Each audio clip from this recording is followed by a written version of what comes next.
রাসূল করিম সাল্লাল্লাহু আলাইহি ওয়াসাল্লাম ফাতেমা জাহরা রাদিয়াল্লাহু তাআলা আনহাকে ডাকলেন। ডাকার পরে ফি শাকওয়াহু আল্লাযী কুবিদা ফিহি ফাসারাহা বিশাইইন ফাবাকাত।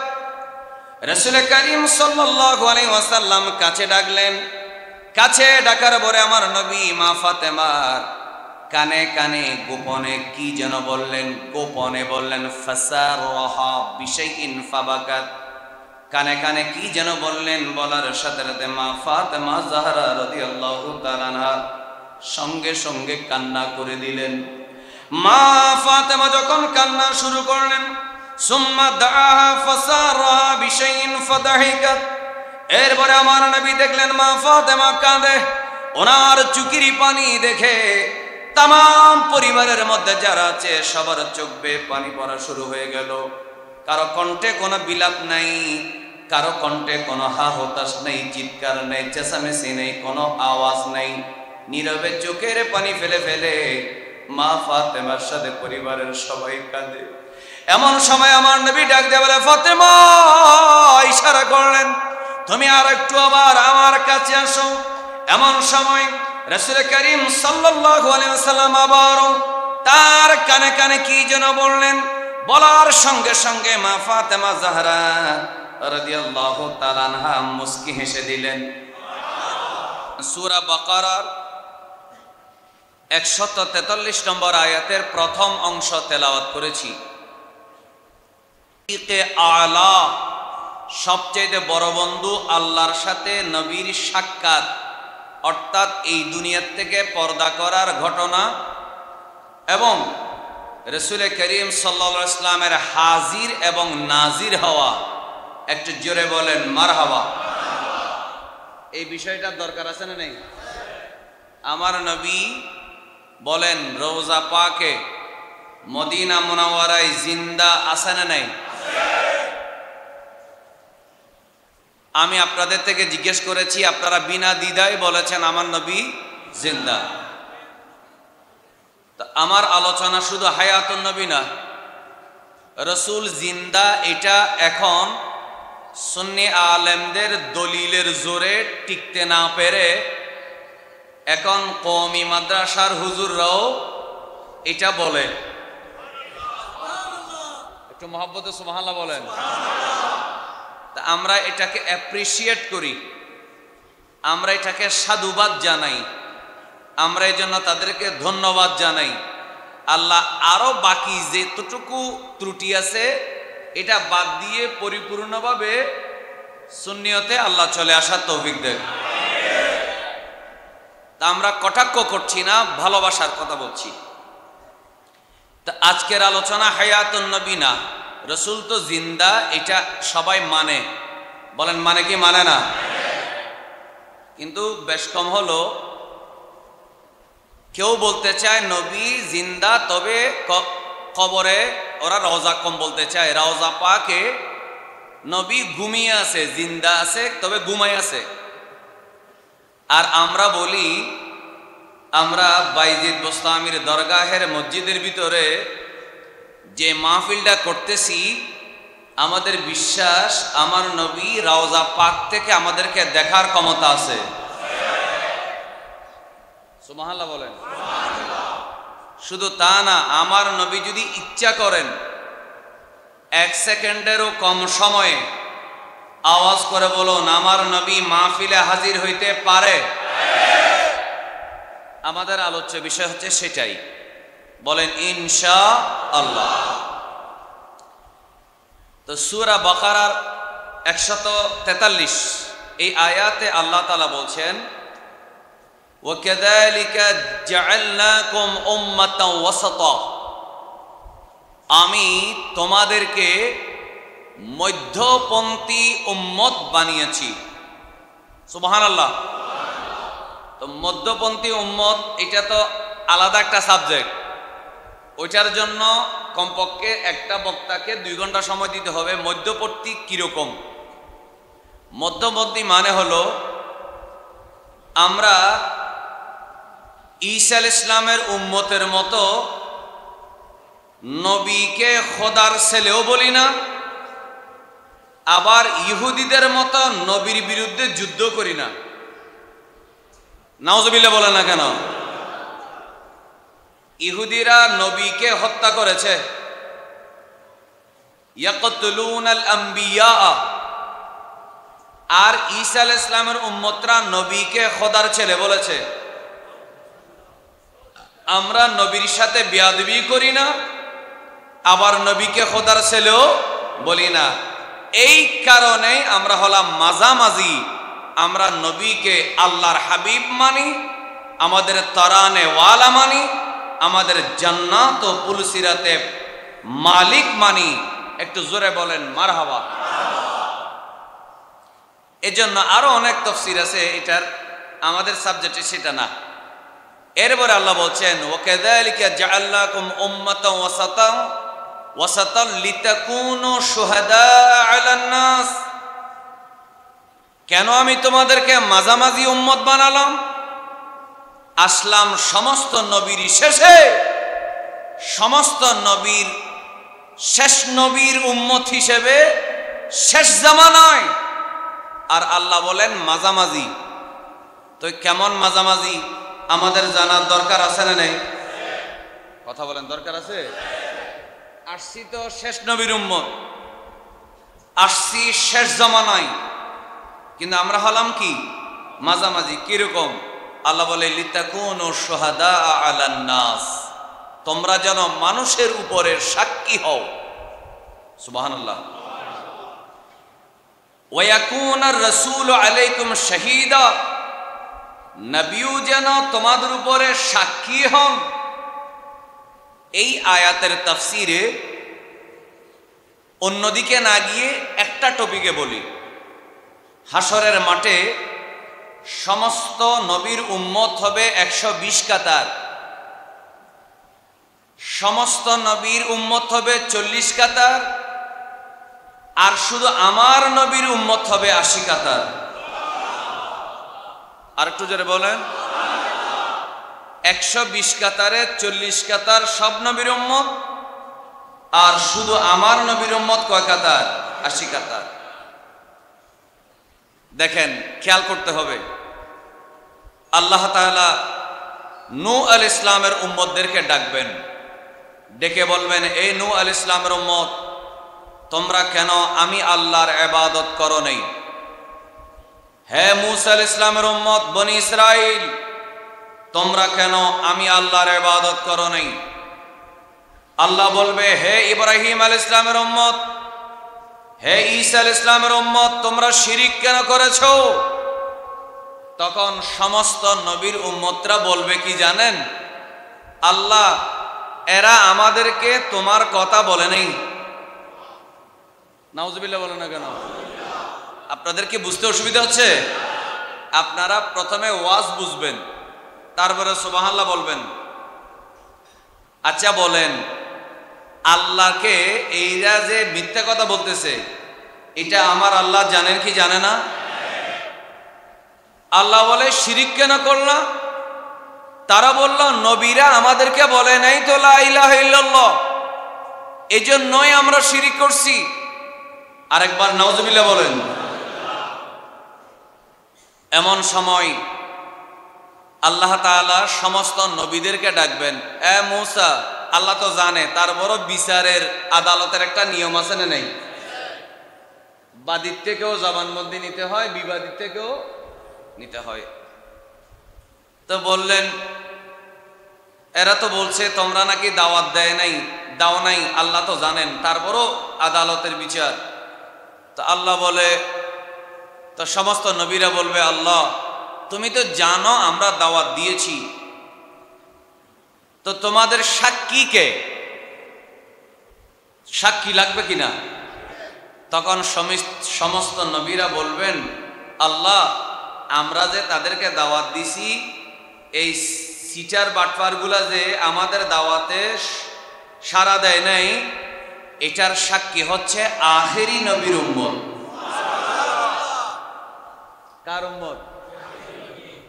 লিতাকুনু শুহাদা আলান নাস।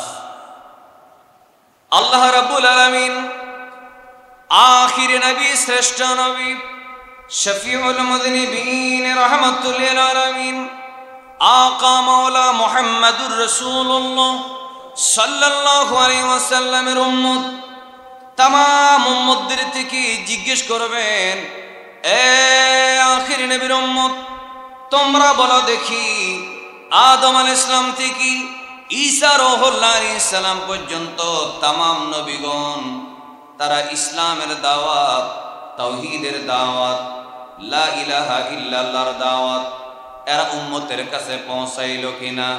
তখন আমরা সবাই বলবো, আমার নবীর সাহাবায়ে কেরাম বলবেন, গৌসে পাক বলবেন, খাজা গরিবে নওয়াজ বলবেন, আল্লাহ আমরা সাক্ষ্য দিচ্ছি সমস্ত নবীরা তাদের উম্মতের কাছে আল্লাহ যথাযথভাবে দাওয়াতের কাজ আঞ্জাম দিয়েছে।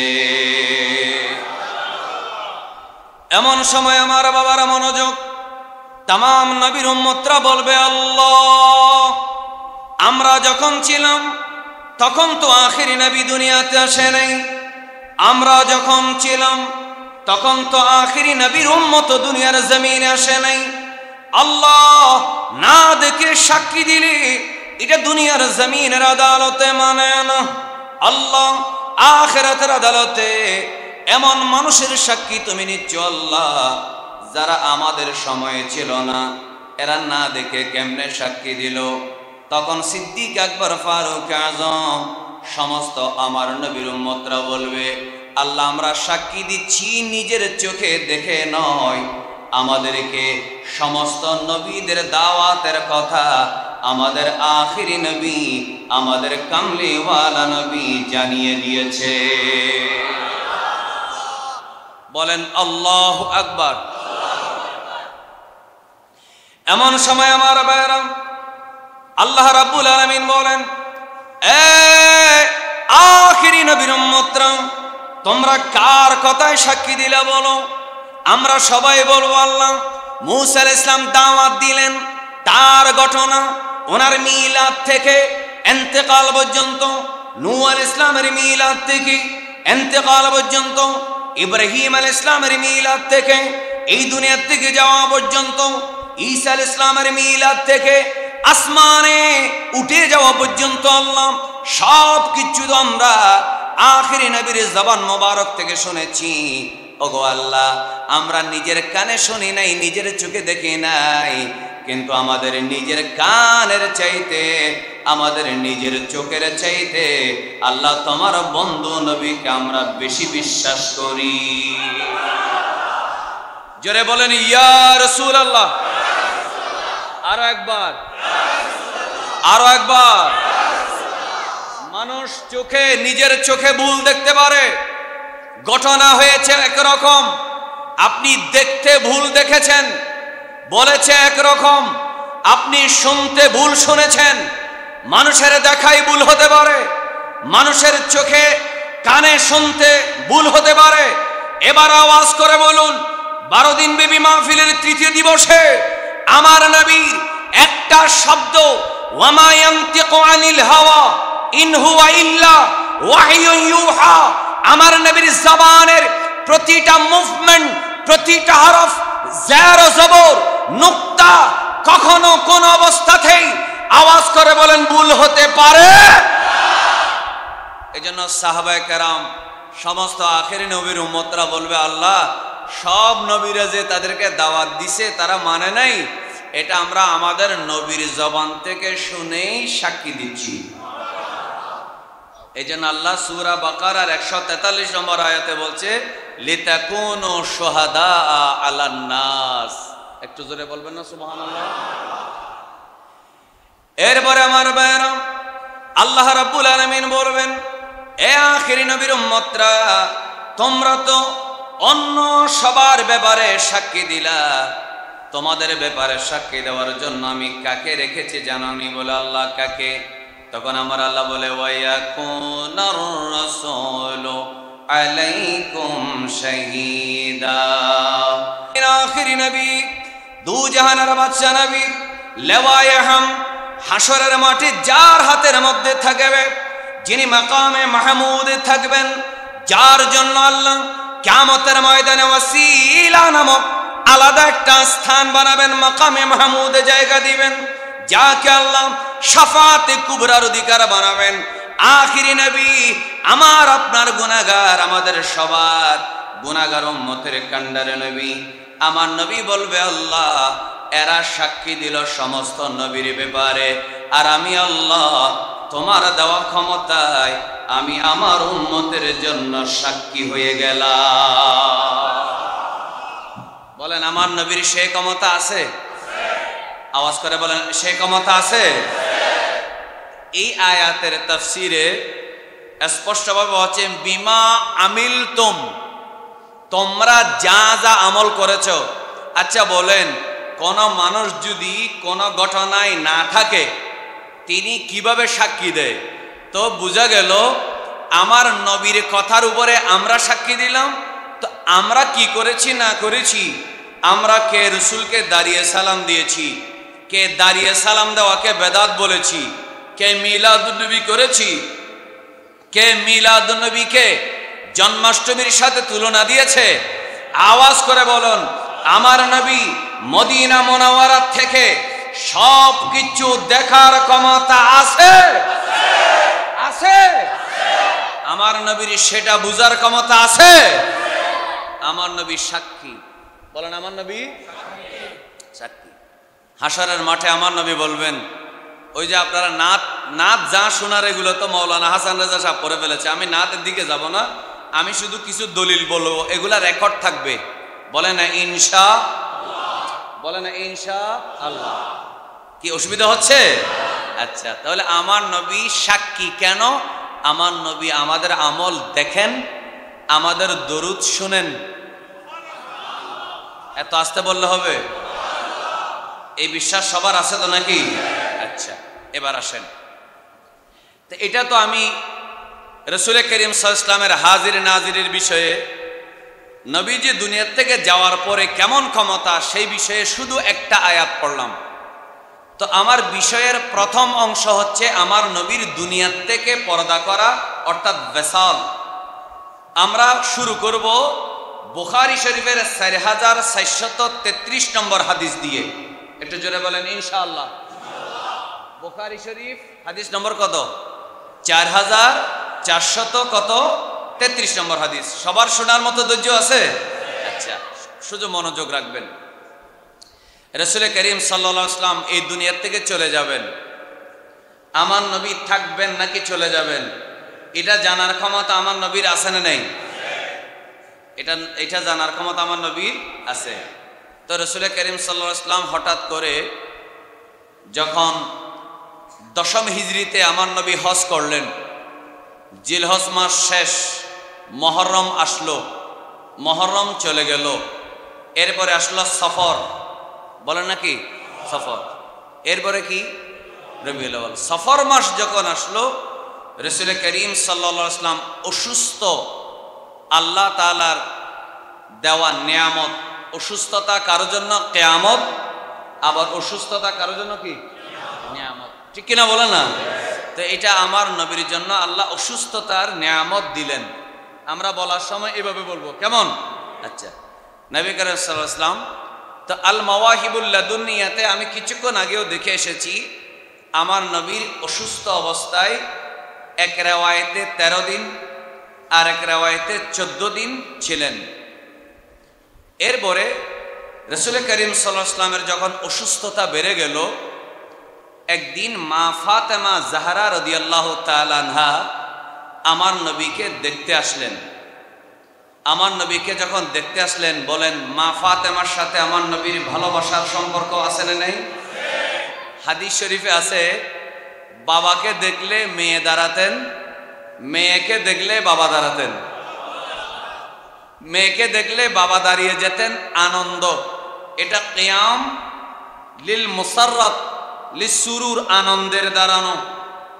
আর মা ফাতেমা জাহরা রাদিয়াল্লাহু তাআলা আনহা বাবাকে নবীকে দেখলে দাঁড়াতেন, এটা কিয়াম লিত তাজিম। জোরে বলেন ঠিক না? তো কিয়াম, তাজিমে কিয়াম করা কি বেদাত না সুন্নত? অসুস্থ অবস্থায় রাসূল করিম সাল্লাল্লাহু আলাইহি ওয়াসাল্লাম মা ফাতেমা জাহরা রাদিয়াল্লাহু তাআলা আসলেন। আসার পরে দাআন নবী বলেন না সাল্লাল্লাহু আলাইহি ওয়াসাল্লাম। সবাই মনোযোগ দিয়ে শুনবেন তো, কি বিরক্তি নিয়ে না ভালোবাসা নিয়ে? ভালোবাসা। খুব মনটা নরম করে শোনেন। মনে করেন আপনি সিনারিটা দেখতে পাচ্ছেন, সেই গল্পের ভিতরে আপনি কাহিনীর ভিতরে ঢুকে গেছেন, এমন ভাবে শুনবেন, আবেগ নিয়ে, ভালোবাসা নিয়ে। বলেন আলহামদুলিল্লাহ। রাসূল করিম সাল্লাল্লাহু আলাইহি ওয়াসাল্লাম ফাতেমা জাহরা রাদিয়াল্লাহু তাআলা আনহাকে ডাকলেন। ডাকার পরে ফি শাকওয়াহু আল্লাযী কুবিদা ফীহি ফাসারাহা বিশাইইন ফাবাকাত। রাসূল করিম সাল্লাল্লাহু আলাইহি ওয়াসাল্লাম কাছে ডাকলেন। কাছে ডাকার পরে আমার নবী মা ফাতেমার কানে কানে গোপনে কি যেন বললেন, গোপনে বললেন ফাসারাহা বিশাইইন ফাবাকাত। কানে কানে কি যেন বললেন, বলার সাথে সাথে মা ফাতেমা জাহরা রাদিয়াল্লাহু তাআলা আনহা সঙ্গে সঙ্গে কান্না করে দিলেন। মা ফাতেমা যখন কান্না শুরু করলেন, সুম্মা দাআহা ফাসারাহা বিশাইইন ফাদাহিকাত। এরপরে আমার নবী দেখলেন মা ফাতেমা কাঁদে। ওনার চোখের পানি দেখে তামাম পরিবারের মধ্যে যারা আছে সবার চোখ বেয়ে পানি পড়া শুরু হয়ে গেল। কারো কণ্ঠে কোনো বিলাপ নাই, কারো কণ্ঠে কোনো হা হতাশ নেই, চিৎকার নেই, চেঁচামেচি নেই, কোনো আওয়াজ নেই। নীরবে চোখের পানি ফেলে ফেলে মা ফাতেমার সাথে পরিবারের সবাই কাঁদে। এমন সময় আমার নবী ডাক দিয়ে বলে, ফাতেমা, ইশারা করলেন, তুমি আর একটু আবার আমার কাছে আসো। এমন সময় রাসূল করিম সাল্লাল্লাহু আলাইহি ওয়াসাল্লাম আবার তার কানে কানে কি যেন বললেন। বলার সঙ্গে সঙ্গে মা ফাতেমা জাহরা রাদিয়াল্লাহু তাআলা আনহা মুস্কি হেসে দিলেন। হেসে দেওয়ার সঙ্গে সঙ্গে ফাসআলনা আন যালিকা ফাকালাত সারানি নবী সাল্লাল্লাহু আলাইহি ওয়াসাল্লাম আন্নাহু ইয়াকবাদু ফি ওয়াজহিহি আল্লাযী তুফিয়া ফীহি। ওই সময় মা ফাতেমাকে কেউ জিজ্ঞেস করে নাই, ওই সময় তিনি তার জবাবও দেন নাই। আমার নবী দুনিয়ার থেকে পরদা করার পরে সেটার জবাব দিয়েছিলেন। এ ফাতেমা শোনো, কি বলার কারণে তুমি কান্না করে দিল, আর কোন কথা বলার কারণে তুমি আবার মুস্কি হাসলা? এবার বলো দেখি। আমার নবী যখন দুনিয়ার থেকে যাওয়ার পরে জিজ্ঞেস করা হলো, মা ফাতেমা বলে, ও দুনিয়ার মানুষ শোনো, আমার নবী আমাকে কানে কানে বললেন, ফাতেমা, আমার দুনিয়ার থেকে চলে যাওয়ার সময় হয়েছে, আমি দুনিয়ায় আর থাকবো না। কারণ আল্লাহ তাআলা সূরা নসর নাযিল করেছেন। এই সূরা নসরের তাফসীরের মধ্যে সব মুফাসসিররা বলে, আমার বাইরে মহব্বতে বলুন, ইযা জাআ নাসরুল্লাহি ওয়াল ফাতহু ওয়া রাআইতান নাসা ইয়াদখুলুনা ফি দীনিল্লাহি আফওয়াজা ফাসাব্বিহ বিহামদি রাব্বিকা ওয়াস্তাগফিরহু ইন্নাহু কানা তাওয়াবা। একটু জোরে জোরে বলি আল্লাহু আকবার। এ ফাতেমা শোনো, আমার উপরে সূরা নসর নাযিল হলো। এটা আর একটা হাদিসের মধ্যে, বুখারী হাদিসের মধ্যে আছে। আমার নবী যখন বললেন, ও সাহাবায়ে কেরাম, আমার উপরে সূরা নসর নাযিল হলো, আমার আল্লাহ বলেন, আপনার জন্য যখন সাহায্য আসবে, আপনার যখন বিজয় আসবে, আপনি যখন দেখবেন দলে দলে মানুষ ইসলামের মধ্যে প্রবেশ করতেছে, আপনি বেশি বেশি সুবহানাল্লাহ পড়বেন, আপনি বেশি বেশি আলহামদুলিল্লাহ পড়বেন, আল্লাহ তাআলার পবিত্রতা ঘোষণা করবেন, আল্লাহর প্রশংসা করবেন। এই কথা শোনা মাত্র সাহাবায়ে কেরাম কারো মধ্যে কোনো ধরনের নড়াচড়া নাই। হঠাৎ করে সাইয়্যিদুনা সিদ্দিক আকবর রাদিয়াল্লাহু তাআলা আনহু রাসূলের দিকে তাকিয়ে বললেন, ইয়া রাসূলুল্লাহ, ফাদাইনাকা আবাআনা ওয়া উম্মাহাতিনা। ইয়া রাসূলুল্লাহ, আমাদের মা, আমাদের বাবা সব আপনি নবীর জন্য কুরবান। সাহাবায়ে কেরাম আশ্চর্য হয়ে গেলেন। আল্লাহ বললেন, সাহায্য যখন এসে যাবে, বিজয় যখন এসে যাবে, মানুষ যখন দলে দলে ইসলাম ধর্মের মধ্যে প্রবেশ করবে, আপনি তাসবিহ পড়েন, আলহামদুলিল্লাহ পড়েন, সুবহানাল্লাহ বলেন, এটা তো আনন্দের বিষয়। সাহায্য পাওয়া এটা আনন্দের বিষয়, বিজয় পাওয়া এটা হলো আনন্দের বিষয়। আবু বকর কেন কাঁদে? আবু বকর কেন কাঁদে? এমন সময় অন্যান্য সাহাবায়ে কেরাম বললেন, তোমরা কি জানো না আমার নবীর ভিতরের বাইরের সমস্ত রহস্য সবচেয়ে বেশি যিনি জানেন তিনি হচ্ছে সাইয়্যিদুনা সিদ্দিক আকবর। জোরে বলি সুবহানাল্লাহ, আরো জোরে বলুন সুবহানাল্লাহ। এই আয়াতে, এই সূরায় আমার নবীর চলে যাওয়ার ইঙ্গিত আছে। বলেন না, চলে যাওয়ার কি আছে? ইঙ্গিত আছে না নেই? আছে। সুতরাং আল্লাহ যখন বলেছে বিজয় আসবে, সাহায্য আসবে, ইসলাম পরিপূর্ণ হবে, আপনি তাসবিহ পড়েন। সিদ্দিক আকবর বুঝে নিলেন আমার নবী আর বেশি দিন থাকবে না, তিনি কাঁদতেছেন। তো আল্লাহ রাসূল বললেন, ফাতেমা আমি তো দুনিয়ার থেকে চলে যাওয়ার সময় হয়েছে, তো বলুন আমার নবী দুনিয়ার থেকে কবরে রওজা পাকে আমার নবী জিন্দা। আরেকবার বলেন আমার নবী কি? আরেকবার আমার নবী মহব্বতে পড়ে ইয়া রাসূলুল্লাহ, মহব্বতে ইয়া রাসূলুল্লাহ,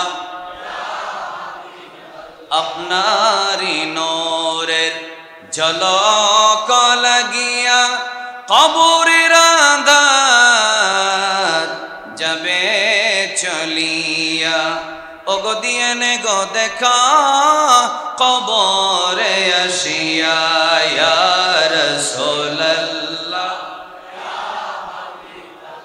জোরে ইয়া রাসূলুল্লাহ। এখন আপনারা যারা সুন্নি মাহফিলে বসেন সবাই মনোযোগ রাখবেন, সুন্নি বক্তার ওয়াজ শোনেন, আপনারা সবাই বলবেন হুজুর আমরা তো এটা আগে শুনেছি, কিন্তু এমন অনেক লোক আমাদের এই রেকর্ড শুনবে, মাইকের আওয়াজে শুনতেছে, তারা আপনার কথাকে তো বিশ্বাস করবে না, এরা সহজে দলিল ছাড়া কথা মানে না। তো তাদেরকে বলবেন বুখারী শরীফের 4433 নম্বর হাদিসে আমার নবীর কয়েকটা মর্যাদা।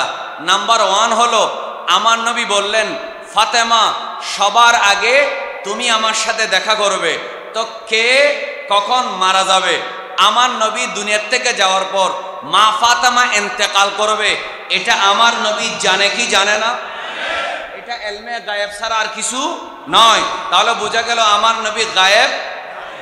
বলেন আমার নবী গায়েব। আরেকবার আমার নবী গায়েব। তো আমার নবী গায়েব জানে, কারণ আল্লাহ কোরআনে বলেছেন কেউ জানে না, ওয়ালা তাদরি নাফসুম বিআইয়ি আরদিন তামুত, কে কোন জায়গায় মারা যাবে, কে কখন মারা যাবে, এটা গায়েবের বিষয়, এটা কোরআনের আয়াত। আর আমার নবী বললেন পরিবারের সবার মধ্যে তুমি আমার সাথে, আমার দুনিয়ার থেকে যাওয়ার পর আমার সাথে সবার আগে তোমার সাক্ষাৎ হবে। তাহলে প্রমাণ হলো আমার নবী গায়েব জানে। এবার আপনারা সবাই বলেন, কোন মুসলমান যদি বলে আমার নবী গায়েব জানে না, সে কি ঈমানদার না মুনাফিক? আরো জোরে বলেন। আমাদের দেশে এই ধরনের মোল্লা মৌলভী আছেন নেই? সুতরাং ইসলাম নাম শুনলেই, ইসলামী রাজনীতি দেখলেই, মার্কা একটা দেখলেই, লম্বা উষা টুপি দেখলেই, টান আর টুন দেখলেই, মিডিয়ার মধ্যে ফলোয়ার দেখলেই হঠাৎ করে লাভ দিয়েন না। আপনাকে চিন্তা করতে হবে, RSRBS দেখতে হবে, কোরআন আর হাদিস দেখতে হবে। একটু জোরে বলেন ঠিক কি না? যারা বলবে নবী গায়েব জানে না, তার আকীদা কোরআনের বিরোধী। কারণ আমার আল্লাহ বলে ওয়ামা হুয়া আলাল গায়বে বিদনিন, নবী গায়েব জানে এটা তো বড় কথা নয়। গায়েব জানানোর ব্যাপারে কৃপণতা করে না। আল্লাহ তাআলার নবী গায়েব জানানোর ব্যাপারে কৃপণতা করে না। তাহলে একটা প্রমাণ পেলাম নবী গায়েব জানে। দ্বিতীয় আরেকটা প্রমাণ আমরা পেলাম, রাসূল করিম সাল্লাল্লাহু আলাইহি ওয়াসাল্লাম রওজা পাকে অবশ্যই জিন্দা। একটু জোরে বলেন সুবহানাল্লাহ। বলেন আমার নবী কি? এই বিশ্বাস আমাদের আছে না নাই? আসেন, এটা তো আপনার বুখারী শরীফের হাদিস। এবার আসেন সহিহ বুখারী 4437। এখন আপনারা বলতে পারেন হুজুর বুখারী থেকে বলতেছেন কেন? কারণ আমার নবীর দুনিয়া থেকে যাওয়ার আগে বাবু মারাদিন নবী বলেন না সাল্লাল্লাহু আলাইহি ওয়াসাল্লাম ওয়া ওয়াফাতিহি, আমার নবীর অসুস্থতা এবং দুনিয়া থেকে যাওয়ার ব্যাপারে ইমাম বুখারী আলাদা একটা অধ্যায় বানাইছে। বলেন আলাদা একটা কি বানাইছে? অধ্যায় বানিয়েছে। তাহলে এটা আমরা বলবো না? কথা বলেন কেন আমরা বলবো না? আমরা নিজের থেকে চাপার জোরে কিছু বললে বলার কোনো দরকার আছে? কারণ আওয়াজ করে বলেন সুন্নিদের সাথে দলিল আছে না নাই? এবার আসুন দ্বিতীয় হাদিসটা শুনেন। রাসূল করিম সাল্লাল্লাহু আলাইহি ওয়াসাল্লামের স্ত্রী আমাদের মা সাইয়্যিদাতুনা আয়েশা সিদ্দিকা রাদিয়াল্লাহু তাআলা আনহা বড় চমৎকার করে বলেন। সবার ওয়াজ শোনার আগ্রহ আছে? চেহারায় আনন্দের ভাব রাখবেন, বিরক্তি না। বেশি গরম লাগতেছে? গরমও তো নাই, মোটামুটি ঠিক আছে, আলহামদুলিল্লাহ বলেন।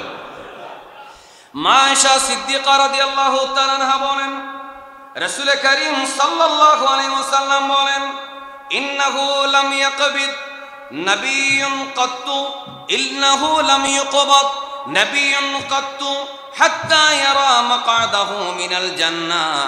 মা আয়েশা সিদ্দিকা রাদিয়াল্লাহু তাআলা আনহা বলেন এই দুনিয়ার থেকে যত নবী এই দুনিয়ার থেকে কবরে চলে যাবে, রওজা পাকের মধ্যে চলে যাবে, সমস্ত নবীরা এই দুনিয়ার থেকে যাওয়ার আগে জান্নাতে কোথায় থাকবে এই দুনিয়ার থেকে সেটা ওনারা নিজের চোখে দেখে ফেলে।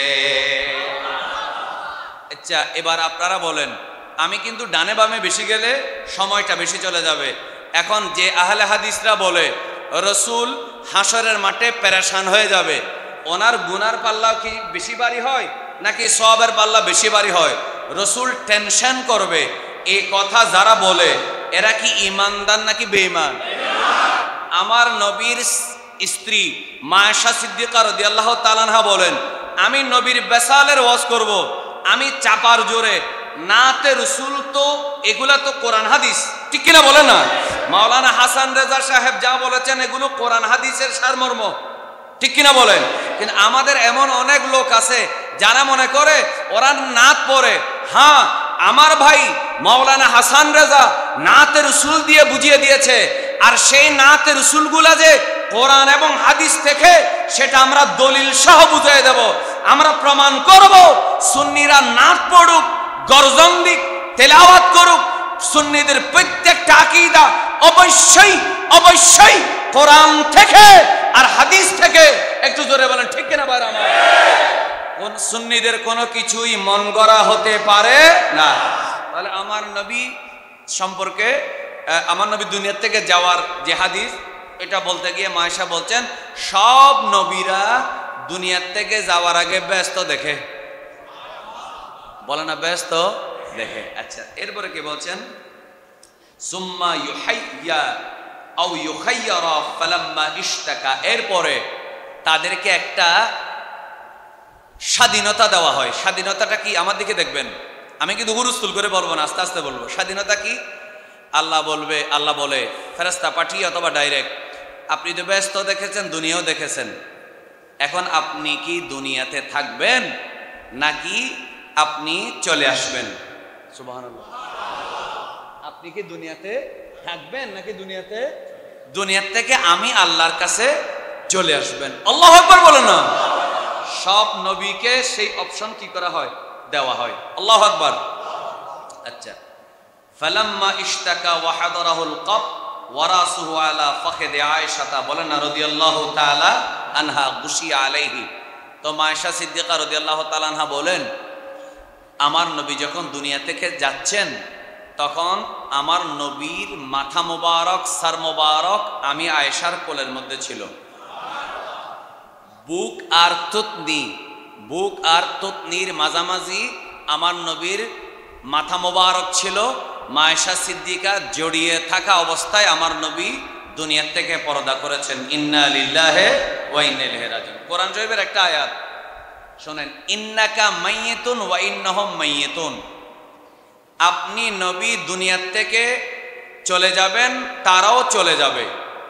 যদি এটা ওয়াহাবিদের মতো করে অনুবাদ করি, আপনিও মৃত্যুবরণ করবেন, তারাও মৃত্যুবরণ করবে। সমস্ত মানুষের জন্য মৃত্যু আছে না নাই? কথা বলতে বাসেরা নাই? কুল্লু নাফসিন যায়কাতুল মাউত, এটা কোরআনের আয়াত। ইন্নাকা মাইয়াতুন ওয়া ইন্নাহুম মাইয়াতুন। তো এই আয়াত থেকে তারা বলে আল্লাহ নবীকেও মরা বলছে, আমাদেরকেও মরা বলছে। নাউজুবিল্লাহ বলেন। অথচ আমার নবী যখন এই আয়াতটা নাজিল হচ্ছিল তখন কি আমার নবী কবরে ছিলেন নাকি দুনিয়ায়? আয়াত যখন নাজিল হচ্ছে তখন কি নবী কবরে নাকি দুনিয়ায়? তাহলে আল্লাহ কি মিথ্যা বলছে নাকি? আমার আল্লাহ বলছে ইন্নাকা মাইয়াতুন। নাউজুবিল্লাহ, ওয়াহাবিদের হিসেবে আপনি মরা। ওয়াহাবিরা বলছেন নবী মরা, এই দলিল দেয় কি দিয়ে? আয়াত দিয়ে। তো আয়াতের মধ্যে কি বলা হলো? ইন্নাকা মাইয়াতুন, তাদের অনুবাদ আপনি মরা। তো তখন তো আমার নবী জিন্দা। আল্লাহ কি মিথ্যা কথা বলতে পারে? তাহলে মাইয়াতুন মানে হলো এখানে দুইটা কাল, একটা হচ্ছে হাল আর একটা হচ্ছে মুস্তাকবিল, অতীত না। অর্থাৎ আপনিও কিছুক্ষণের জন্য দুনিয়াবি হিসেবে আপনার মধ্যে মওত বা ওয়াফাত আসবে, তারাও দুনিয়ার থেকে চলে যাবে, যেহেতু দুনিয়ার জীবনটা ক্ষণস্থায়ী। কিন্তু আল্লাহ কোরআনুল কারীমে বলেন লাআমরুকা ইন্নাহুম লাফি সাকরাতিহিম ইয়ামাহুন। সূরা হিজরের এই আয়াতে আল্লাহ বলেন হাবিব আমি আপনার হায়াতের কসম, আমাদের কারো হায়াতের কসম আল্লাহ করে নাই।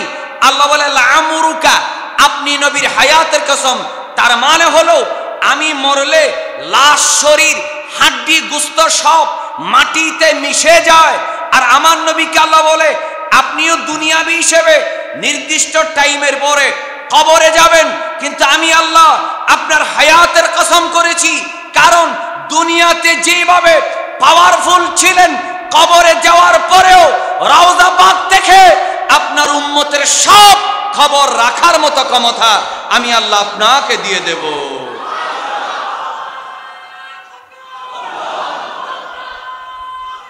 আমি দরুদ শরীফ বা নাতের দিকে না গিয়ে আমি আলোচনাটা চালিয়ে যাই। বলেন ইনশাআল্লাহ। এরপরে আমার নবীজি সাল্লাল্লাহু আলাইহি ওয়াসাল্লাম আকাশের দিকে মুখ তুললেন, চোখ তুললেন। মায়েশা সিদ্দিকার কোলে থাকা অবস্থায় আকাশের দিকে, সবাই এভাবে আমার দিকে দেখবেন, আকাশের দিকে কি তুললেন? চোখ তুললেন, কোলে, মায়েশা সিদ্দিকার কোলে। তখন তিনি বলেন আল্লাহুম্মা ফির রফিকিল আ'লা, আল্লাহুম্মা ফির রফিকিল আ'লা। আল্লাহ, আল্লাহ আমার সবচেয়ে বড় বন্ধু, সবচেয়ে বড় বন্ধুর কাছে আমি যাব। আমি দুনিয়াতে থাকবো না, আমার সবচেয়ে বড় বন্ধু আল্লাহর কাছে যাব। একটু মহব্বতে বলবেন না সুবহানাল্লাহ? কে বলেছেন? মুহাম্মাদুর সাল্লাল্লাহু আলাইহি ওয়াসাল্লাম। আচ্ছা, এবার আসেন সহিহ বুখারী 4428 নম্বর হাদিস। আমার প্রিয় নবী সাল্লাল্লাহু আলাইহি ওয়াসাল্লাম বলছেন, আচ্ছা আমরা তো সবাই জানি আমার নবীকে কেউ হত্যা করে নাই। বলে না কেউ হত্যা? ওদিকে কি দেখতেছেন? অসুবিধা না? শেষ করে দেব? এদিক ওদিক দেখলে আমার কথা আসবে না। আপনারা কি বিরক্ত হচ্ছেন? কার কার ওয়াজ শোনার আগ্রহ নাই হাত তোলেন। একজনে 2 হাত তুলছে।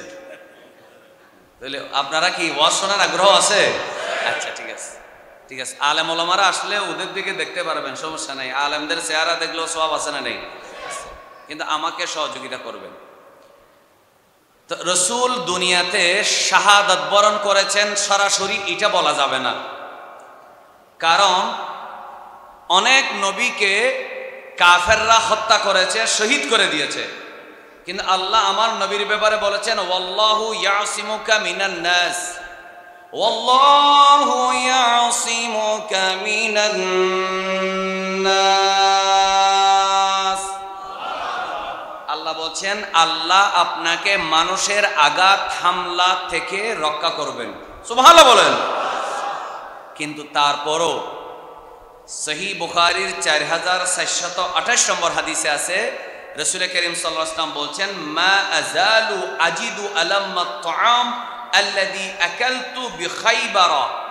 আমি ওই যে খাইবরের সময় এক ইহুদির মহিলা আমাকে খাবারের সাথে বিষ মিশিয়ে দিয়েছিল, আমার সঙ্গী সে খাবার খেয়ে শহীদ হয়েছিল, আমার কিছু হয় নাই, কারণ আল্লাহ আমাকে গ্যারান্টি দিয়েছিল আপনাকে কেউ হত্যা করতে পারবে না।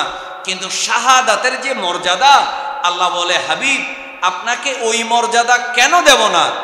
আপনার কারণে আপনার উম্মত শাহাদাতের মর্যাদা পাবে, আর আপনার মধ্যে একটা মর্যাদা কম থাকবে। কেন কম থাকবে?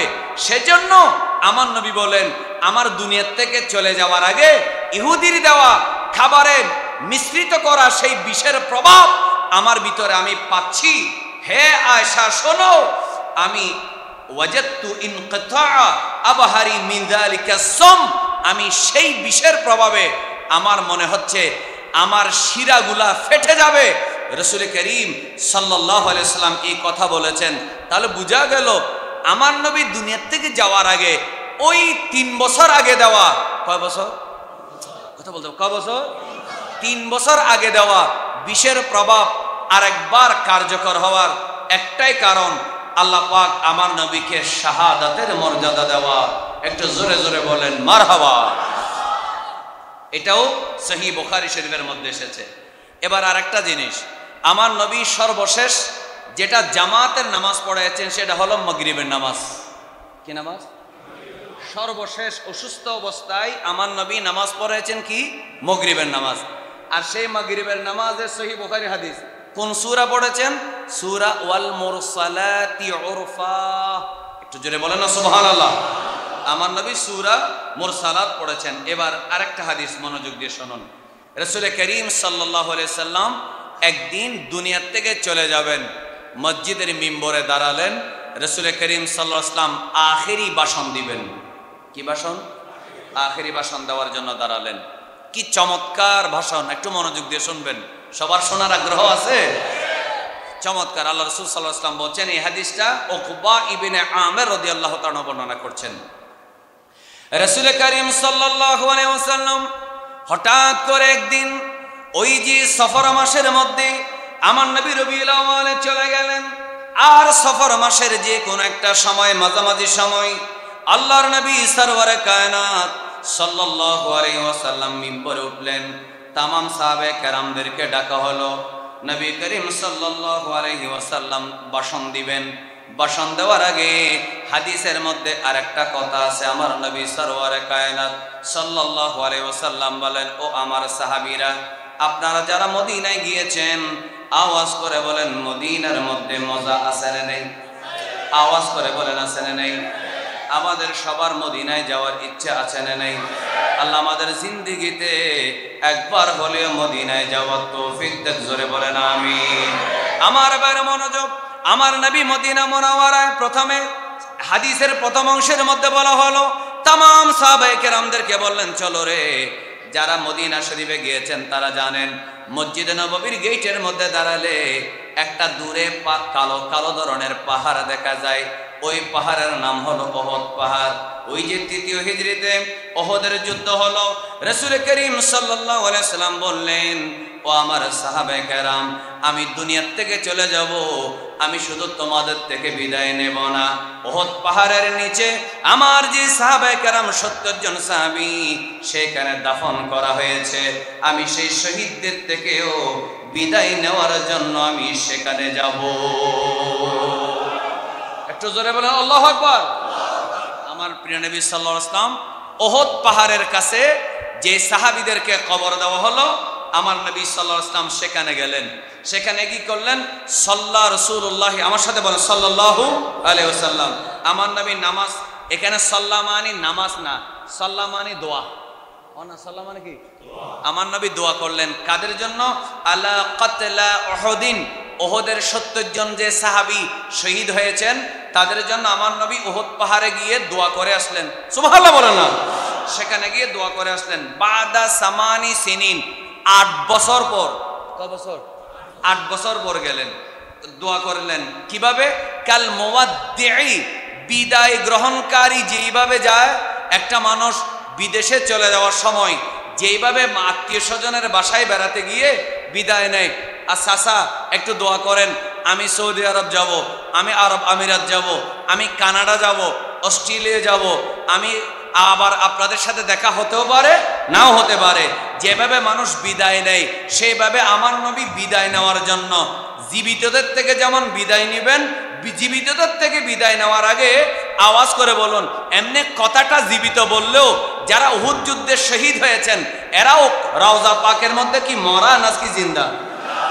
তারাও কি জিন্দা? তাদের থেকে বিদায় নেওয়ার জন্য আমার নবীজি সাল্লাল্লাহু আলাইহি ওয়াসাল্লাম গেলেন। এরপরে কিভাবে বিদায় নিচ্ছেন?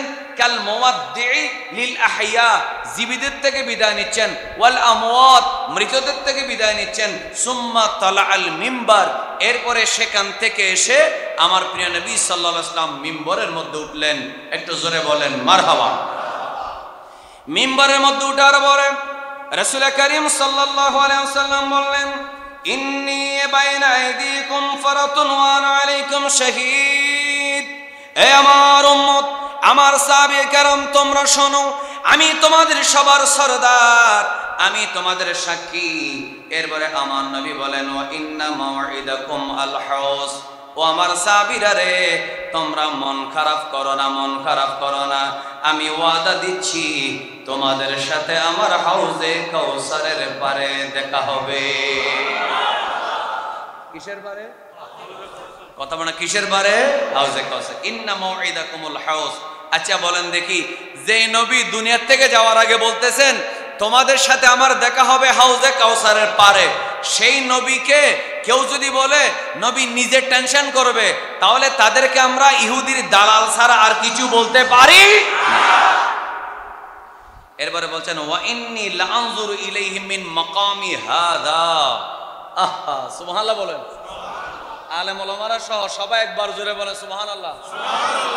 আরো একবার সবাই সুবহানাল্লাহ। আমার নবী আমাদের মতো? আমার নবীর চোখের দৃষ্টি শক্তি কি আমাদের মতো? কি এই মোবাইলের যে শক্তিশালী ক্যামেরা আছে সেটার মতো?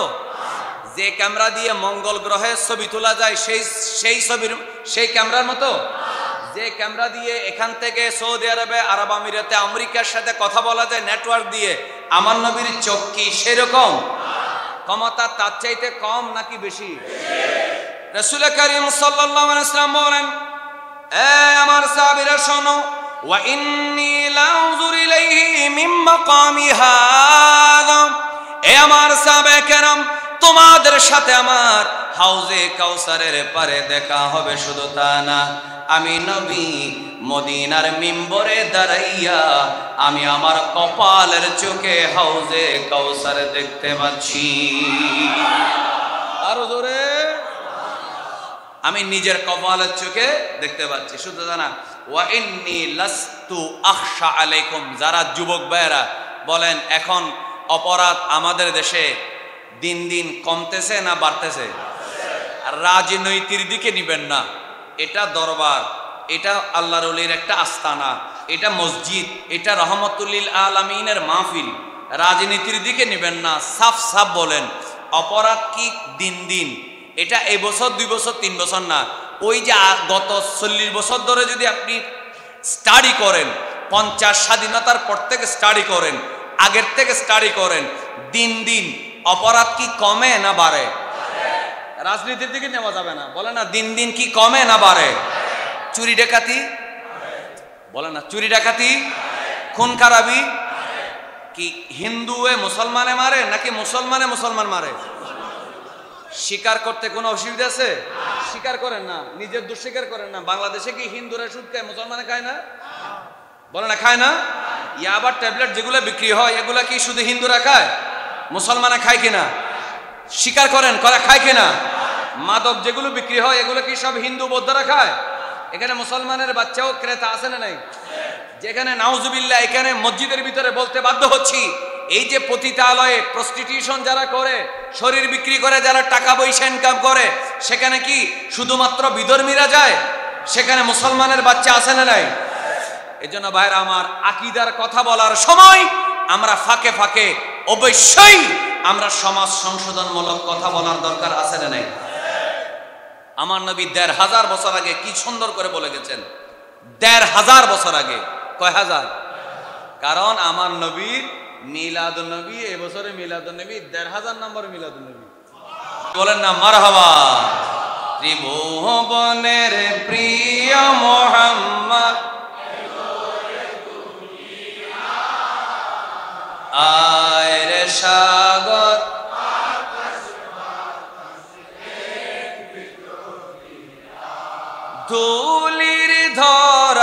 বেহেশতে আজ জয় করিল দিল রে লাজ আজকে খুশি ঢল নেমেছে ধূসর সাহারায়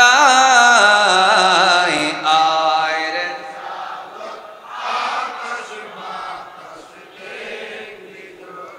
আমি আজকে ধারণা করছি সত্যি বলি আমি মনে করছি হাসান রাজা সাহেব আপনাদের গলা ভাঙি ফেলছে আমি আওয়াজ পাবো না দেখি যে সবাই আশিকে রাসূলের আওয়াজ বাইর হয় আজকে যত পাপী ও তাপী সব গুনাহে দুনিয়া হতে বেইনসাফি জুলমে নিল বিদায় আয় রে সাগর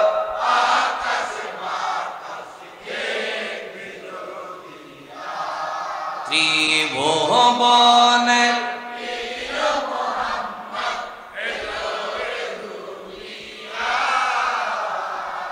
আয় রে সাগর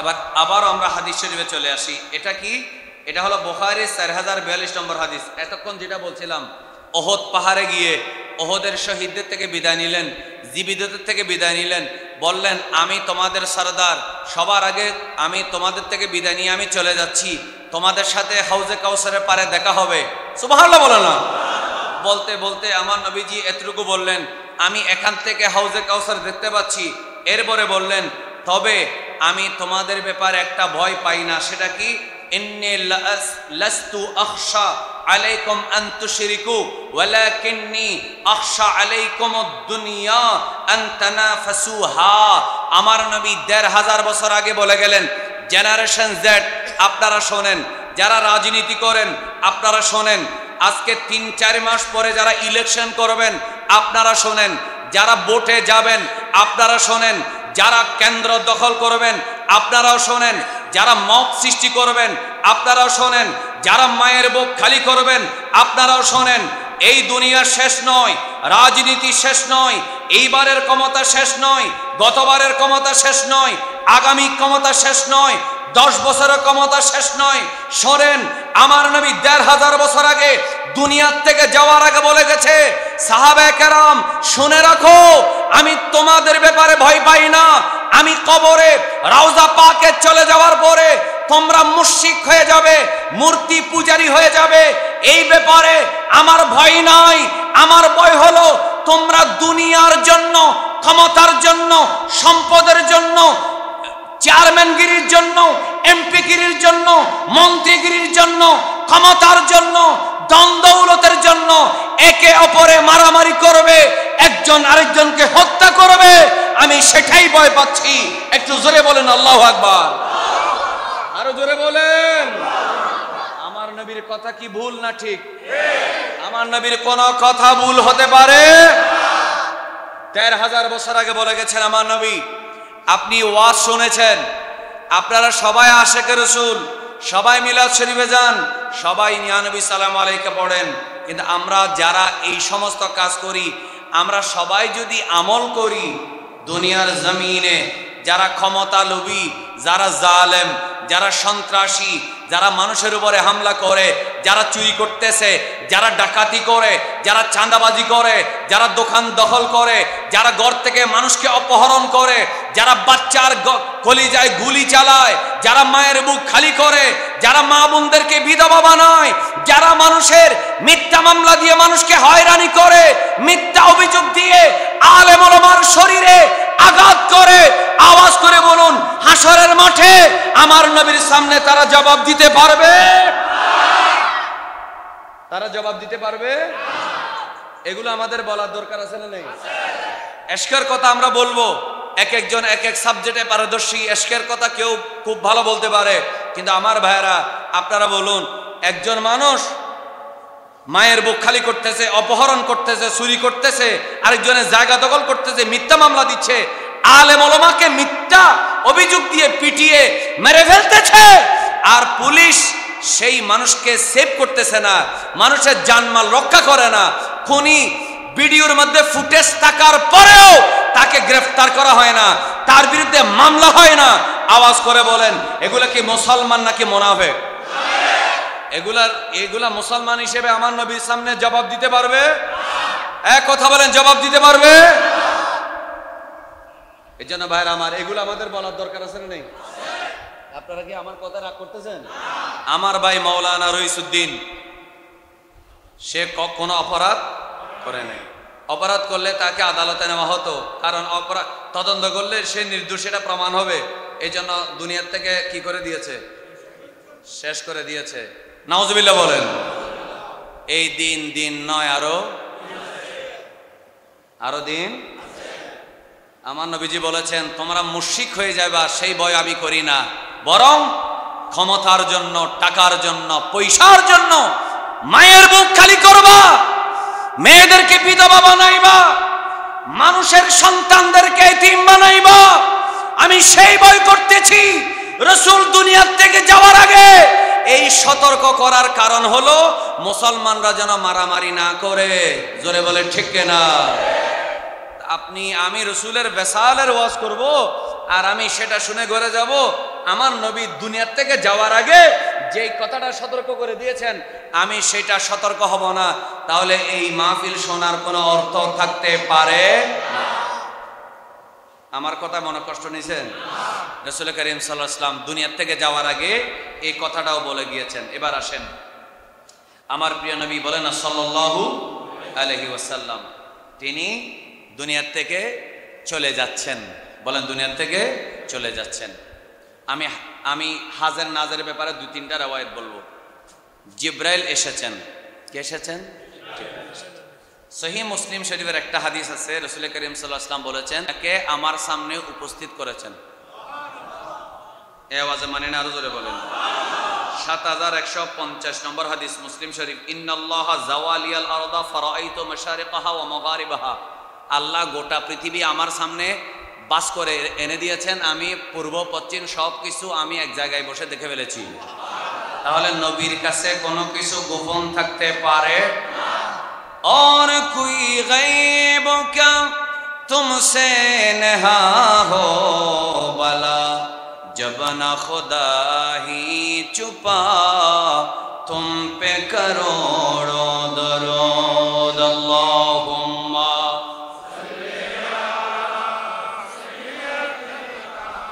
मौलाना मुहम्मद व अला आले सय्यिदना।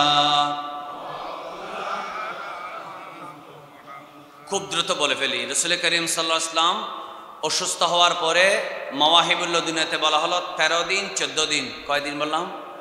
13 দিন বা 14 দিন আমার নবী কি ছিলেন? অসুস্থ ছিলেন। আবার মাঝখানে রাসূল করিম সাল্লাল্লাহু আলাইহি ওয়াসাল্লাম একদিন অসুস্থ অবস্থা থেকে বের হয়ে সাহাবায়ে কেরামদেরকে ইমামতি করে নামাজও পড়িয়েছেন।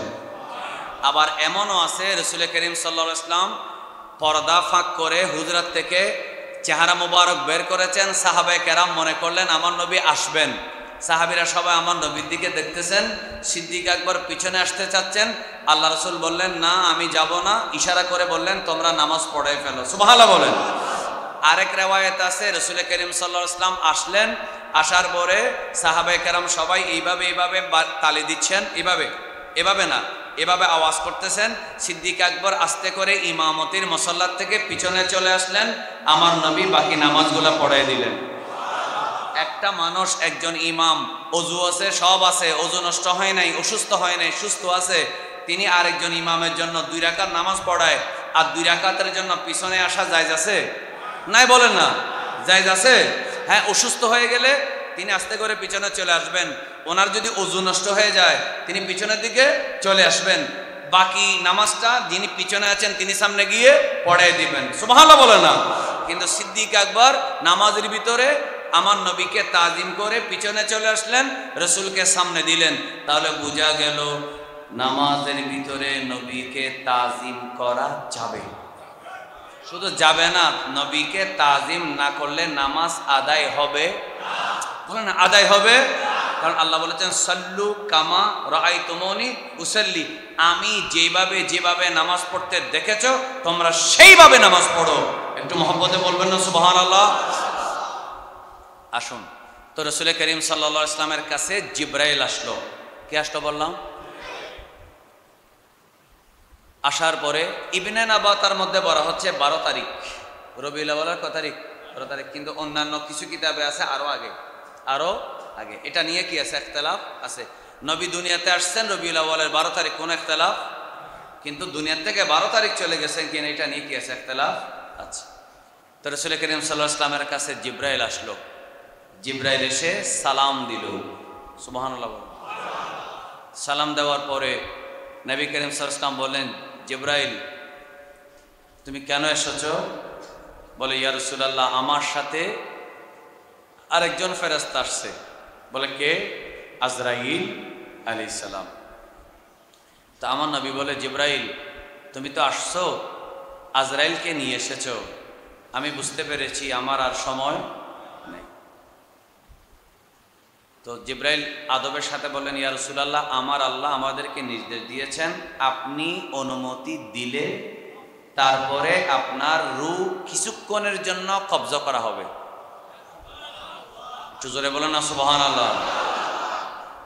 তখন হযরত রাসূল করিম সাল্লাল্লাহু আলাইহি ওয়াসাল্লাম, এটা লম্বাটা না বলি, ছোট করে বলি, আমার নবী বললেন, জিবরাইল আমি তো আল্লাহর কাছে, আমাকে আল্লাহ দুইটা অপশন দিয়েছিল, দুনিয়ায় থাকবেন নাকি চলে যাবেন। আমি তো অপশন নিয়েছি চলে যাওয়ার, কিন্তু কথা আছে আমার উম্মতের জিম্মাদার কে হবে? উম্মতেরই মায়ায় নবী কাঁদেন জারে জার, উম্মত গুনাহগার মাফ করে দাও ওহে আল্লাহ। চট্টগ্রামের ভাষায় একটা নাত আছে, এটা আব্দুল্লাহ আল নিশান ভালো বলতে পারবে। এটা কি ভালো? মদিনাওয়ালার দেশত হইল জাগানো মদিনা,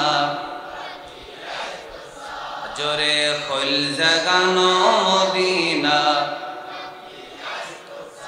লাওয়ারিস নয় গুনাহগার হাসরর মাড়, রহমতর সাদর যখন আন নবীরাত। একটু মহব্বত হন না সুবহানাল্লাহ। লাওয়ারিস নয় গুনাহগার হাসরর মাড়, রহমতর সাদর যখন মুস্তাফারাত, খড়ে যাইব উম্মতওয়ালা উম্মত ফেলায়, হইল জাগানো মদিনা, জোরে হইল জাগানো মদিনা, মদিনাওয়ালার দেশ আশেক যখন যায়, হইল জাগানো মদিনা। একটু জোরে হন মারহাবা। আচ্ছা, রাসূল করিম সাল্লাল্লাহু আলাইহি ওয়াসাল্লাম বললেন আমার উম্মতের ব্যাপারে দায়িত্ব কে নিবে? তো জিবরাইল আলাইহিস সালাম বললেন, আমার নবীর এটা বলার একটা কারণ আছে। কারণটা হলো মূসা আলাইহিস সালাম মাত্র 40 দিনের জন্য তুর পাহাড়ে গেছে, এসে দেখতেছে বনি ইসরাইল অর্থাৎ ইহুদিরা বেশিরভাগ গরুর বাচ্চাকে পূজা করতেছে। নাউজুবিল্লাহ, জোরে বলেন। তো এটা বিশাল কাহিনী। তো আমি তো দুনিয়া থেকে চলে যাব, তা আমার উম্মতের দায়িত্ব কে নিবে? তখন জিবরাইল আল্লাহকে জিজ্ঞাসা করলেন, আল্লাহ আপনার হাবিব বলতেছে উম্মতের দায়িত্ব কে? তখন জিবরাইল বললেন, ইয়া রাসূলুল্লাহ ইন্না রাব্বাকা ইয়াকরাউকা সালাম, আপনার খোদা আপনাকে আগে একটা সালাম দিছে। সালাম দেওয়ার পরে এরপরে আল্লাহ রাব্বুল আলামিন বলেন, আনাল কাফিল বিহিম, ও জিবরাইল আমার হাবিবকে আমার বন্ধু নবীকে জানিয়ে দাও কোন চিন্তা যেন না করে কিয়ামত পর্যন্ত আমি আল্লাহ আমার বন্ধু নবীর ঈমান রক্ষা করার দায়িত্ব নিজেই নিয়েছি। এজন্য আমার ভাইরা মনোযোগ, কথাটা খেয়াল করবেন, এটা কেমন ধরনের কথা? আমার আল্লাহ আখির নবীর উম্মতির দায়িত্ব নিজের হাতে নিয়ে দিলেন। এটার কারণ কি? মূসা আলাইহিস সালাম চলে গেল, তাওরাত কিতাব রদ বদল হয়ে গেল, ঈসা ইসলাম আসমানে চলে গেলেন, ইনজিল কিতাব রদ বদল হয়ে গেল, হযরতে দাউদ আলাইহিস সালাম দুনিয়া থেকে চলে গেলেন, জাবুর কিতাব রদ বদল হয়ে গেল, তাদের ধর্ম বিকৃত হয়ে গেল। আমার আল্লাহ বলে ইন্না নাহনু নাযালনা যিকরা ওয়া ইন্না লাহু লাহাফিজুন। ওগো আমার হাবিব, আমার ওগো হাবিব, আমার নবী, আমি আল্লাহ কোরআন নিজেই নাজিল করেছি, আর এই কোরআন রক্ষা করার দায়িত্ব আমি আল্লাহ নিজের কাছেই রেখে দিয়েছি। একই জন্য সবাই মহব্বত আসে, যারা ওয়াজ বুঝছেন বলেন এখনো কোরআন আছে? জের জবর আলিফ বা তা, কোন নক্তার মধ্যে কোনো পরিবর্তন? এই গ্যারান্টি কে দিয়েছে? মুসা ইসলাম চলে গেলেন, তাওরাত বিকৃত হয়ে গেল, পরিবর্তন হয়ে গেল, ইনজিল পরিবর্তন হয়ে গেল। আমার নবী আল্লাহর কাছে বললেন, আল্লাহ আমিও চলে যাব, আমার উম্মতের দিন ইসলাম কোরআন সুন্নাহ এগুলা রক্ষা করবে কে? আমার আল্লাহ বলে আপনি দুনিয়া থেকে যাবেন, আপনার সাহাবায়ে কেরামের সিনা থেকে বের করে করে কোরআন এক জায়গায় আনার দায়িত্ব আমি আল্লাহ নিজেই নিলাম।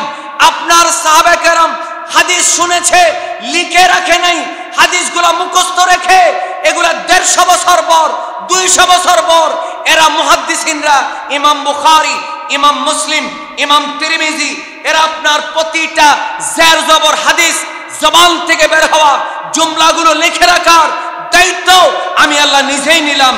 কিয়ামত পর্যন্ত ইসলাম আমি আল্লাহ দুনিয়ার জমিনে জিন্দা রাখার দায়িত্ব নিয়েছি। এখনো ইসলাম আছে না নেই? আওয়াজ করে বলেন আছে না নাই? ইসলাম জিন্দা। সবাই বলেন ইসলাম, কোরআন বলেন, কোরআন আমার নবী, একটু জোরে বলেন মারহাবা। ইসলামও জিন্দা, কোরআনও জিন্দা, সাহেবে কোরআন মুহাম্মদুর রাসূলুল্লাহ সাল্লাল্লাহু আলাইহি ওয়াসাল্লামও জিন্দা। একটু জোরে জোরে বলেন মারহাবা। তখন আমার প্রিয় নবী বললেন, ঠিক আছে জিবরাইল, আজরাইল, তুমি এখন তোমার কাজ করতে পারো। রাসূল করিম সাল্লাল্লাহু আলাইহি ওয়াসাল্লামকে জান কিছুক্ষণের জন্য কবজা করা হয়েছে। সাহাবায়ে কেরামের মধ্যে কান্নার রোল পড়ে গেল। তো হযরত ওমর তরবারি বের করলেন, যে বলবে নবী মারা গেছে তার গর্দান উড়াই দেব। সুবহানাল্লাহ বলেন না কেন? সিদ্দিক আকবর বললেন, আবেগ ঠিক আছে, মহব্বত ঠিক আছে, কিন্তু তোমাকে এখন একটু ধৈর্য ধরতে হবে। আল্লাহ অপশন নিয়েছেন, আমার নবী নিজেই চেয়েছেন দুনিয়া থেকে চলে যাওয়ার। সুতরাং আল্লাহ রাসূল সাল্লাল্লাহু আলাইহি ওয়াসাল্লাম সাময়িক কিছুক্ষণের জন্য কি করেছেন? পর্দা করেছেন। ধৈর্য ধরার দরকার আছে না নেই? সোমবার, বলেন কি বার? সোমবার গেল, মঙ্গলবার, বুধবারের দিন রাসূল করিম সাল্লাল্লাহু আলাইহি ওয়াসাল্লামকে দাফন করা হলো। তো কিতাবের মধ্যে আছে, সময়ের কারণে হুজুরকে চলে আসতেছে। আচ্ছা ঠিক আছে, আপনারা কি ধৈর্য আছে নাকি? আচ্ছা, আমার সমস্যা নাই, আমি আবার কয়েকটা মাহফিল রাখি না। এটার কারণ হলো এই যে জামিলে অনেক সময় হয়, অনেক সময় বক্তার শিডিউল আগাবার হয়, তখন তো মাহফিল বেলায় আমাকেও চলে যেতে হবে। এই জন্য আমি এরকম পারিও না, শারীরিক এরকম বেশি এনার্জিও নেই। এই জন্য একটা চেয়ে দুইটা করলে অনেক সময় ক্ষতি হয়। আপনাদের সবার শোনার ইচ্ছা আছে নাকি? তো রাসূল করিম সাল্লাল্লাহু আলাইহি ওয়াসাল্লাম কয়দিন ছিলেন দুনিয়াতে? অর্থাৎ 3 দিনের 2 দিন, 3 দিনের দিন রাসূল করিম সাল্লাল্লাহু আলাইহি ওয়াসাল্লামকে দাফন করা হলো। তো হাদিস শরীফের মধ্যে আছে, আল মাওয়াহিবুল্লাহ দুনিয়াতে বলা হলো, আমার নবী সাল্লাল্লাহু আলাইহি ওয়াসাল্লাম বললেন, শোনো তোমরা, আমার যারা নিকটস্থ তারা আমাকে কি করবে? গোসল দিবে এবং দাফন করবে। এর মধ্যে একজন হচ্ছেন মাওলা আলী শেরে খোদা রাদিয়াল্লাহু তাআলা আনহু। একটু জোরে বলেন মারহাবা। আমার নবী ওসিয়ত করে গেছেন, আলী আমাকে গোসল দিবে, আলী আমাকে কাফন পরাবে। এবং এটাও বলে গেছেন, আল মাওয়াহিবুল্লাহ দুনিয়াতে আছে, এখন আমার গায়ে যে পোশাক সেই পোশাকেই রেখে দিবা। এটাও কোথায় আছে? আল মাওয়াহিবুল্লাহ দুনিয়াতে আছে। একটু জোরে বলেন মারহাবা। আচ্ছা, এবং আমার নবী এটাও বলেছেন, আমি যেখানে ইন্তেকাল করব, কারণ মানুষ মারা গেলে ঘর থেকে বের করা হয়, কবরস্থানে নেওয়া হয়, জিন্দা মানুষ ঘর থেকে বাইরে না। সুবহানাল্লাহ বলেন। জিন্দা মানুষ ঘর থেকে বের হয়, আমার নবী তো জিন্দা। মারহাবা বলেন। আমার নবী কি? এই জন্য রসুল করিম সাল্লাল্লাহু আলাইহি ওয়াসাল্লামকে ঘর থেকে কি করা হয় না, বের করা হয় না। আমাদের দেশে এক শ্রেণীর মোল্লারা বলে রওজার উপরে মাজার উপরে গম্বুজ কেন, দেওয়াল কেন, ছাদ কেন?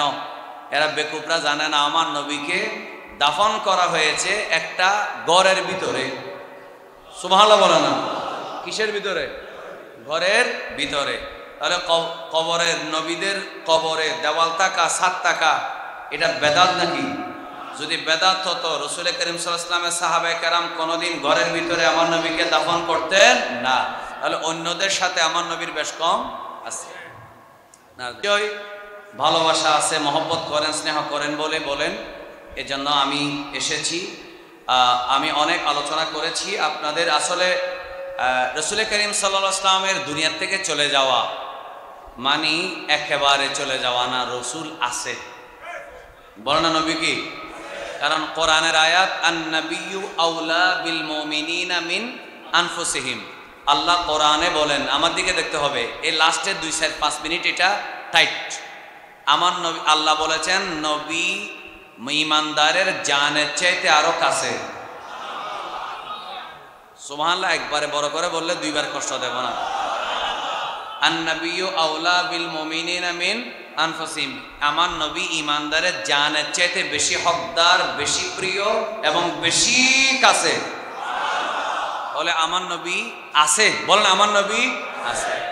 তো রাসূল করিম সাল্লাল্লাহু আলাইহি ওয়াসাল্লামের আল মাওয়াহিবুল্লাহ দুনিয়াতে বলা হচ্ছে সবাই এসে আমার নবীকে সালাত দিয়েছে, মানে দরুদ শরীফ পড়েছে এবং আমার নবীকে সালাম দিয়েছে, দোয়া দরুদ পড়েছে।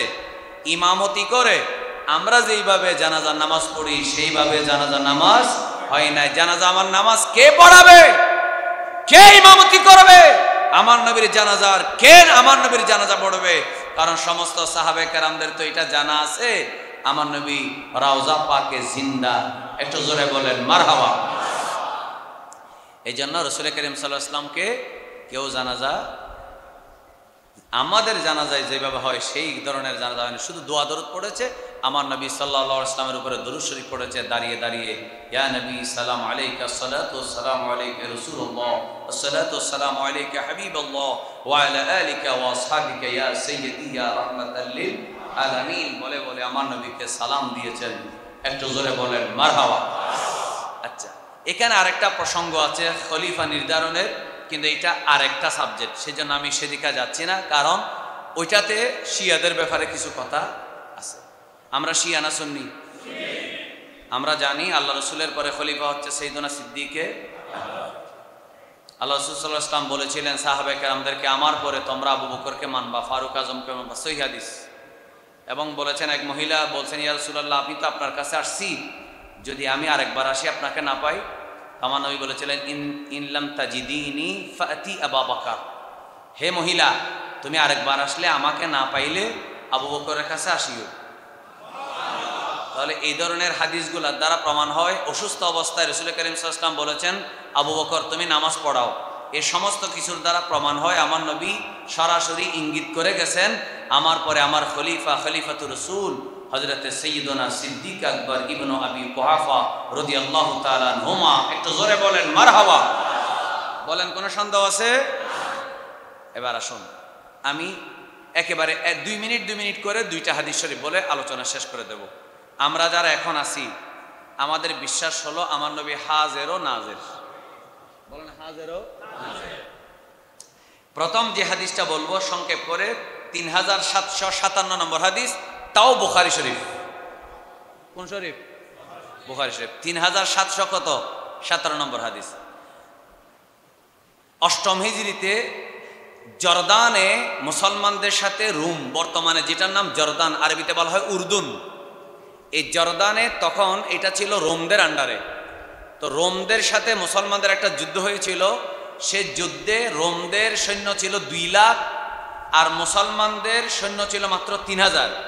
সে যুদ্ধের নাম হলো গজওয়ায়ে মুতাহ। সুবহানাল্লাহ বলেন। বলে না গজওয়ায়ে মুতাহ। গজওয়ায়ে মুতায় কাফের ছিল 3 লাখ, না কয় লাখ? 2 লাখ। কয় লাখ? আর মুসলমান কয় হাজার? একটু জোরে বলেন না মারহাবা।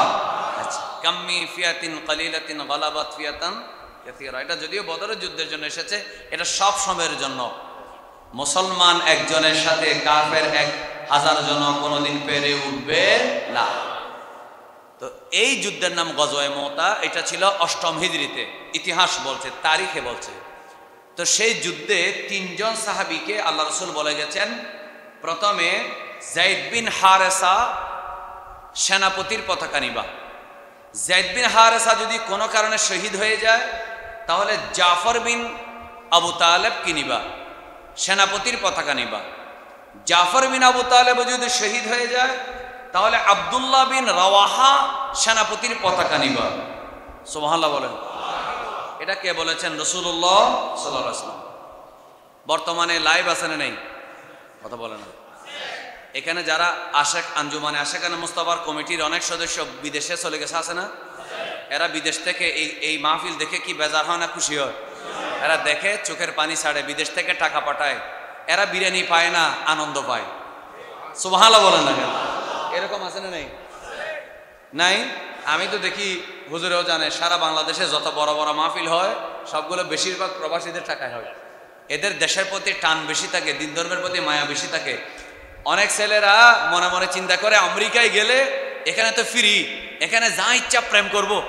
কিন্তু যখন আমেরিকায় যায় দেখে সেখানে নামাজ আরো বেশি পড়ে। মানে ইহুদি খ্রিস্টানদের বেলাল্লাফানা বেহায়ফানা দেখে এই মুসলমানদের ভিতরে দ্বীনের মহব্বত বেড়ে যায়। ঠিক কিনা বলো না? এই জন্য দেখবেন ইউরোপে যারা যায়, আমেরিকায় যারা যায়, সেই ছেলেরা বাঙালি ছেলেদের চাইতে নামাজ বেশি করে। হন না? ঠিক কিনা? হন না? কারণ ওখানে গেলেই মানুষ বুঝতে পারে ইসলাম কি, অন্য ধর্ম কি। কথা বুঝতে পারছেন? আচ্ছা, মনোযোগ। তো লাইভের মধ্যে সম্প্রচার হচ্ছে, একই টাইমে এখানে মাহফিল করতেছি, আরব আমিরাত থেকে আমাদের বাইরে শুনতেছে। তো আল্লাহ রাসূল 8ম হিজরিতে যুদ্ধের মাঠে পাঠাইলেন।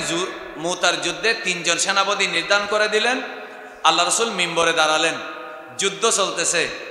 হঠাৎ করে বলেন, এই সাহাবীরা, আমি দেখতে পাচ্ছি যায়েদ বিন হারেসা শহীদ হয়ে গেছে, বলেন ইন্না লিল্লাহি। এরপরে বললেন কিছুক্ষণ পরে, এই আমি দেখতে পাচ্ছি হযরতে জাফর বিন আবু তালেব তিনি যুদ্ধের পতাকা হাতে নিয়েছেন।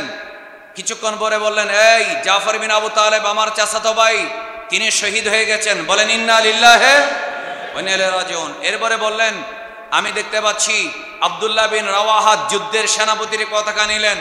আমি এখন দেখতে পাচ্ছি কিছুক্ষণের পরেই সে ইন্তেকাল করেছেন, শহীদ হয়েছেন, বলেন ইন্না লিল্লাহি। কয়জন গেল?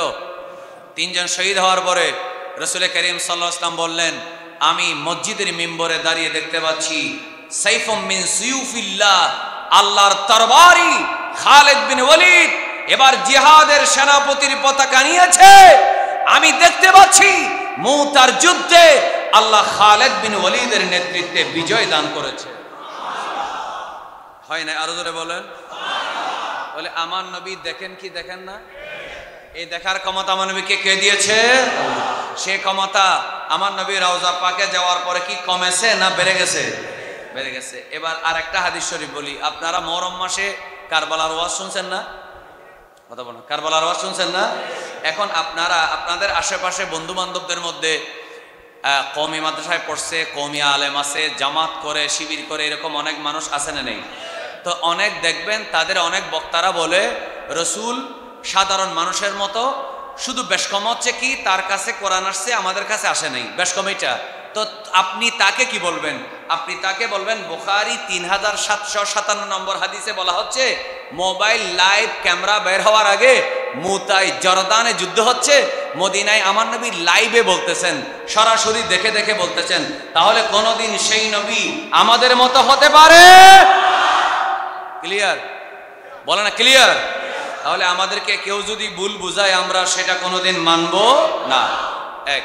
দ্বিতীয়ত, রাসূল করিম সাল্লাল্লাহু আলাইহি ওয়াসাল্লামের যখন দুনিয়া থেকে চলে গেলেন 50 বছর পর, কয় বছর?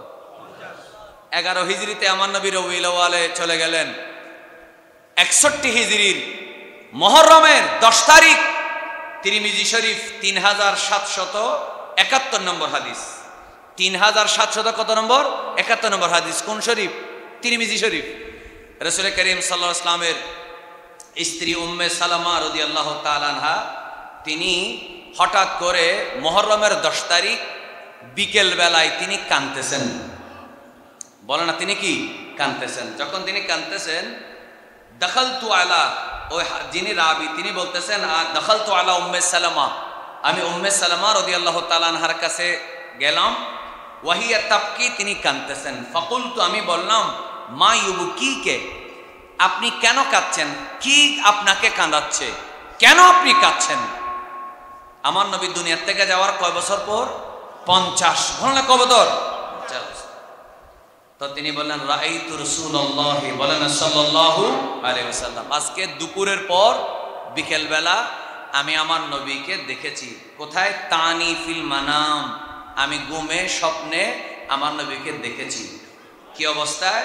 ওয়া আলা রাসিহি ওয়া লিহিয়াতিহি আত-তুরাব, আমার নবীর মাথা মোবারক এবং দাড়ি মোবারকে ধুলিবালি। সুবহানাল্লাহ বলে না? আমার নবীর মাথা এবং দাড়ি মোবারকে কি? ধুলিবালি। শুকনা বালিকে তুরাব বলা হয়, আর যেগুলা পানি দিয়ে মিশ্রণ করা হয় এগুলাকে তিন বলা হয়। আমি ধুলিবালি দেখতে পাচ্ছি। তখন আমি জিজ্ঞেস করলাম, মা লাকা ইয়া রাসূলুল্লাহ, ইয়া রাসূলুল্লাহ, আপনার দাড়ি মোবারকে চুল মোবারকে কেন ধুলাবালি?